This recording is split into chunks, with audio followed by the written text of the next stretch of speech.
Hello दोस्तों, एक बार फिर से स्वागत है आपका आरंभ स्टडी पॉइंट में। आज हम पढ़ेंगे क्लास 4 का यह 24वां अध्याय है, दूर देश की बात। दूर देश की बात, तो चलिए इसके बारे में पढ़ते हैं। यहाँ से भी आपको एक दो क्वेश्चन जो बनते हैं उनके बारे में हम यहाँ पर पढ़ेंगे। तो चलिए पढ़ते हैं। आज मालू के घर में बहुत चहल पहल थी। क्या है? चहल पहल। चिटप्पन और उनका परिवार 5 साल बाद घर आए हैं। 5 साल पहले चिटप्पन की नौकरी अबू धाबी में लगी थी। कहाँ पे? तो अबू धाबी में। तभी से वे वहीं रह रहे हैं। मालू और उसके अप्पा चिटप्पन के परिवार को हवाई अड्डे गए। लेने कहाँ? हवाई अड्डे। हवाई जहाज के पहुंचने के बाद सभी यात्रियों का सामान उतरने में काफी समय लग गया। आखिरकार चिटप्पन, कुजम्मा और बच्चे हवाई अड्डे से बाहर आते दिखाई दिए। शांता और शशि कितने बड़े हो गए! अप्पा एकाएक बोल पड़े। सारा सामान टैक्सी में रखा और सब चल दिए मालू के घर की ओर। इसके बारे में पढ़ेंगे आगे कि शांता, तुम अपने लंबे सफर के बाद बहुत थक गई होगी। अप्पा बता रहे थे कि अबू धाबी भारत से बहुत दूर है। कहाँ है? अबू धाबी भारत से दूर है, जो कि आप जानते ही होंगे। मालू ने कहा, अरे नहीं, हम तो बिल्कुल नहीं थके। माना अबू धाबी यहाँ से बहुत दूर है, पर हवाई जहाज से पहुँचने में हमें 2 ही घंटे लगे। आप जानते हैं हवाई जहाज क्या होता है? तेजी से आपको सफर करवाती है। हवाई जहाज बहुत तेज से उड़ता है। शांति बोली। यहाँ पर पढ़ेंगे मलयालम में चिटप्पन पिता का छोटा भाई। इसको तो पिता के छोटे भाई को क्या बोलते हैं? तो चिटप्पन बोलते हैं। और कुजम्मा पिता के छोटे भाई की पत्नी को यानी चाची को कुजम्मा बोलते हैं। चिटप्पन चाचा को और कुजम्मा किनको? तो चाची को। याद रखना है, चिटप्पन पिता का छोटा भाई जो होता है चाचा, उसको, और कुजम्मा जो होती है उसकी पत्नी जो होती है उसको बोलते हैं कुजम्मा। ये चाची कहलाती है। यहाँ से क्वेश्चन पूछे गए हैं, ये क्वेश्चन बनता है। मालू यह सुनकर बहुत हैरान हुई। उसे याद आया जब वह अपने स्कूल के ट्रिप पर चेन्नई गई थी, तो उसे ट्रेन में पूरे 12 घंटे लगे थे। लेकिन नक्शे में तो चेन्नई और कोच्चि बहुत दूर पास दिखाई देते हैं। ये कोच्चि और चेन्नई क्या होते हैं? पास ही हैं। हवाई अड्डे से घर तक के रास्ते में मालू, शांता और शशि बहुत सारी बातें की। मालू को याद आया कि जो जब वह जब अपने स्कूल के बच्चों के साथ ट्रिप पर गई थी, तो उसे बहुत ही अच्छा लगा था। वह शांता से भी पूरे सफर में बातें करना चाहती थी। यहाँ से क्वेश्चन जो आपसे पूछा गया है कि चिटप्पन और यहाँ पे कुजम्मा किसको कहा गया है? तो चिटप्पन छोटे भाई को कहते हैं, पिता के छोटे भाई, और कुजम्मा जो होते हैं वो चाचा की पत्नी को कहा जाता है, यानी चाची। आगे पढ़ेंगे रेत की। रेत ही रेत, रेत ही रेत। मालू ने पूछा, क्या तुमने हवाई जहाज से बहुत सी मजेदार चीज देखी? हाँ, ज्यादातर हवाई जहाज से बादल ही बादल दिखाई दिए, क्योंकि हवाई जहाज बादलों से बहुत ऊपर उड़ रहा था। याद रखना है, हवाई जहाज बादल से भी ऊपर उड़ते हैं। इससे पहले कुछ समय तक तो नीचे रेत ही रेत दिखाई दी, पर रेत का रंग बदलता रहा। कभी सफेद, कभी भूरा, कभी पीला, कभी यह लाल और काला। यहाँ से याद रखना है, यहाँ से क्वेश्चन पूछे गए हैं। कभी कभी यह कभी कभी उन्हें रेत के पहाड़ भी दिखाई दिए। ये हवाई जहाज से नीचे जब देखने को मिले, तो रेत के कभी कभी पहाड़ भी देखने को मिलते हैं। ये क्वेश्चन आपको याद रखना है, यहाँ से जो भी पॉइंट पूछे गए हैं। फिर नीचे जमीन दिखाई देनी बंद हो गई। शांता बोली। यहाँ से 4-5 पॉइंट है। नीचे रेत ही रेत दिखाई दे रहे हैं, रंग बदलता रहा, कभी सफ़ेद, भूरा, कभी काला, कभी लाल, पीला, ये सब। और कभी कभी रेत के पहाड़ दिखाई दिए। नीचे फिर जमीन दिखाई देनी क्या हो गई? बंद हो गई। शांता बोलती है। इन्हें रेत के टीले भी कहते हैं। जो रेत के पहाड़ होते हैं वो इसको क्या बोलते हैं? रेत के टीले टीले बोलते हैं। शशि ने आगे कहा, मैंने तो केवल समुद्र के किनारे ही रेत देखी है। मालू बोल पड़ी। और क्या बोलती है वो? समुद्र के किनारे ही हमने रेत देखी। तब तो तुम्हें अबू धाबी जरूर आना चाहिए। चिटप्पन बोले। क्या बोले? चिटप्पन, अब तुम्हें जो है इसके लिए अबू धाबी तो तब तुम्हें ज़रूर आना चाहिए। आगे है कि उन्होंने बताया कि अबू धाबी और आसपास के जो देश हैं रेगिस्तानी इलाके में। क्या है ये? अबू धाबी है क्या है? रेगिस्तानी इलाका है। शहर से थोड़ी ही दूर जाओ तो चारों ओर दूर-दूर तक रेत ही रेत दिखाई देती है, और शहर से दूर जाने पर आपको चारों ओर रेत ही रेत दिखाई देने को मिलती है। ना कोई पहाड़, ना कोई हरियाली, ना कोई कुछ भी नहीं, केवल रेत ही। याद रखना है यहाँ पर क्या, तो केवल रेत ही रेत मिलता है देखने को, ना ही आपको हरियाली, ना पेड़, ना पौधे, ये सब देखने को नहीं मिलते हैं।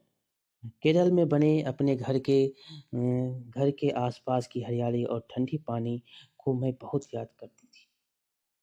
अब यहाँ आकर बहुत अच्छा लग रहा है, कुजम्मा बोली। कुजम्मा बोलती है, बारिश कैसी होती है यह बात तो शांता और शशि भूल ही गए हैं। वैसे भी रेगिस्तान में बारिश नहीं होती, सब पॉइंट आपको याद रखना है। रेगिस्तान में बारिश नहीं होती है, वहाँ पानी सचमुच बहुत कीमती है। वहाँ ना बारिश है, ना ही नदियाँ, ना झीलें और ना ही तालाब। ज़मीन के नीचे भी वहाँ पानी नहीं है, ज़मीन के नीचे भी वहाँ पर पानी नहीं है, चिटप्पन ने कहा। शशि ने बीच में कहा, लेकिन वहाँ रेतीली ज़मीन के नीचे तेल होता है। आप जानते हैं रेतीली ज़मीन के नीचे क्या होता है? तेल। इसलिए तो वहाँ पेट्रोल आसानी से मिल जाता है। वहाँ पेट्रोल पानी से सस्ता है। क्या है? अबू धाबी में पानी जो है, पानी से सस्ता क्या है? पेट्रोल है। ये क्वेश्चन पूछे गए हैं। चिटप्पन ने बताया। ये चिटप्पन ने कहा कि वहाँ पेट्रोल से जो है, पानी से सस्ता क्या है? पेट्रोल है।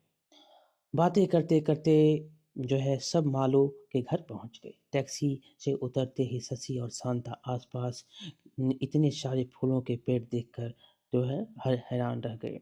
नारियल, केले, पपीते, सुपारी, कटहल, कितनी सारी तरह के पेड़। शशि बोली, अबू धाबी में तो सिर्फ खजूर के ही पेड़ दिखाई देते हैं। ये भी याद रखना है क्या, तो अबू धाबी में जो है सिर्फ खजूर के पेड़ दिखाई देते हैं, क्योंकि वही एक ऐसा पेड़ है जो वहाँ उगता है। ये जो देख रहे हैं अबू धाबी में पेड़ जो दिखाया गया है, ये खजूर के पेड़ हैं जो वहाँ उगते हैं। कितने सुंदर तोहफे और फोटो, उसके बारे में पढ़ेंगे। तो सबसे मिलने के बाद कुजम्मा ने अपने बैग और अटैची, वे सभी के लिए तोहफे लाई थी। क्या वो सभी के लिए क्या लाई थी? तोहफे लाई थी, और खजूर भी, मीठे मीठे और स्वादिष्ट। शशि ने मालो को अबू धाबी में चलने वाले नोट और सिक्के भी दिखाए। वहाँ पर इसके बारे में पूछा गया है, जो कि वहाँ किस प्रकार के नोट अबू धाबी में चलते हैं, यहाँ से क्वेश्चन पूछे गए हैं, बहुत बार पूछे गए हैं। आपको याद रखना है कौन से नोट चलते हैं। तो उन्होंने बताया कि वहाँ जो है अलग तरह के रुपए चलते हैं। क्या चलते हैं? वहाँ पर अलग तरह के रुपए, जिन्हें दिरहम कहा जाता है। इसको क्या बोलते हैं? अबू धाबी में जो रुपए चलते हैं उसको क्या बोलते हैं? दिरहम बोलते हैं। याद रखना, ये क्वेश्चन बहुत बार क्वेश्चन पूछे गए दिरहम के बारे में। वहाँ पर जो रुपये हैं ये क्या है? दिरहम कहलाते हैं। उन पर वहाँ की अरबी भाषा में कुछ लिखा होता है। वहाँ पर क्या लिखा रहता है? अरबी भाषा में। उन्होंने अपने घर और आसपास की जगहों की तस्वीरें भी दिखाई। आगे चिटप्पन ने मालू को एक ग्लोब निकाल कर दिया, और उन्होंने ये जो देख रहे हैं ये ग्लोब निकाल कर उन्होंने दिया। मालो ढूंढो अबू धाबी कहाँ है और केरल कहाँ है। आप जब भारत के नक्शे में देखेंगे तो केरल यहाँ पर है, तो अबू धाबी जो है यहाँ पर है, पाकिस्तान, और जो पाकिस्तान है उसके आसपास। ठीक।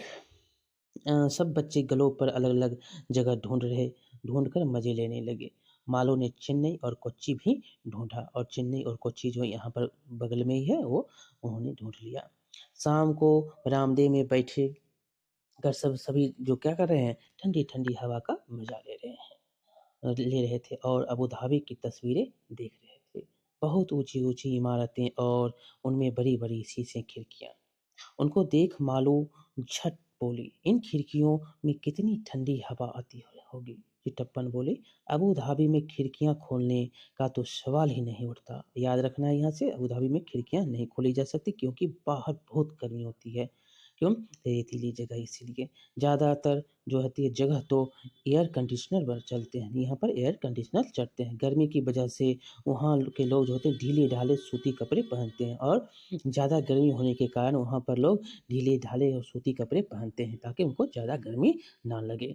पूरा शरीर और सिर भी ढक कर रखते हैं और पूरा शरीर और सिर भी ढक कर रखते हैं, इससे जो है वो तेज़ धूप से बच सकें और इससे क्या होता है तेज़ धूप जो आती है उससे वो बचे रहें। मालू को वहाँ की तस्वीरें देखने में बहुत मज़ा आ रहा था। उसने उसे जो है कितनी सारी नई-नई बातें जो है सुनने को मिल रही थी। वह हर तस्वीर से अपने शहर की तुलना भी कर रही थी। उसने सोच लिया कि अब अबू धाबी की एक रिपोर्ट भी अपनी कक्षा के लिए तैयार करेगी। अब अबू धाबी के लिए एक रिपोर्ट वो तैयार करेगी कक्षा में। यहाँ पर चर्चा के लिए दिखाया गया है कि तुम अपने शहर की तुलना जो है अबू धाबी से कैसे करेंगे, जहाँ पर रेत ही रेत है। आप जहाँ पर रह रहे हैं मुंबई में, केरल में जो रह रहा है, वहाँ पर देखेंगे तो पूरा हरियाली है, हवा, बारिश सब कुछ। लेकिन वहाँ पर नहीं, हवा जो हवा है तो क्या है, गर्मी हवा है। वहाँ पर रेत ही रेत है, वहाँ पर क्या होते हैं सूती कपड़े लोग पहनते हैं ताकि गर्मियों से बच सकें। यहाँ पर क्या है तो पूरी आप ठंडी-ठंडी हवा ले रहे हैं, ये सब है। जलवायु और मौसम, पेड़-पौधे, सड़क, वाहन, खान-पान, भाषा सब क्या अलग है। रेगिस्तान इलाके में पेड़-पौधे कम क्यों? क्योंकि वहाँ पर बारिश नहीं होती है, वहाँ पर रेत ही रेत है इसीलिए। क्या तुम्हारे जान-पहचान में कोई जो है वहाँ पर रहते हैं उनके बारे में पता नहीं। यहाँ पर नोट देख सकते हैं जो भारतीय नोट है 10 का, 20 का, 100 का, 200 का और 500 का। वहाँ पर कैसा था तो दिरहम चलता है, यहाँ पर रुपया, वहाँ पे दिरहम। यहाँ पर सिक्का है 10, 20 10, 5, 2, 20, 1 ये सब सिक्के हैं। इसके अलावा लिखा गया है कि नोटों को आपको भारत का नोट है जो भारत के नहीं उन पर गोले लगाओ। इन नोटों को देखो क्या सभी नोट भारत के हैं? जो भारत के नहीं हैं जो नोट भारत के नहीं हैं उन पर लाल गोले लगाने के कहता है पता करो कि ये नोट कहाँ के हैं। तो यहाँ पर देख सकते हैं जो ये भारत के नहीं है, कहाँ के हैं?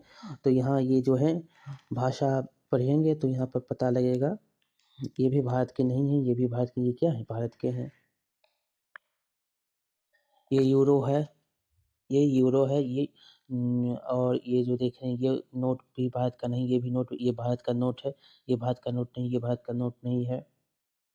ये सब क्या है? भारत के नोट नहीं है, ये भारत के नोट हैं और ये भारत के नोट नहीं हैं।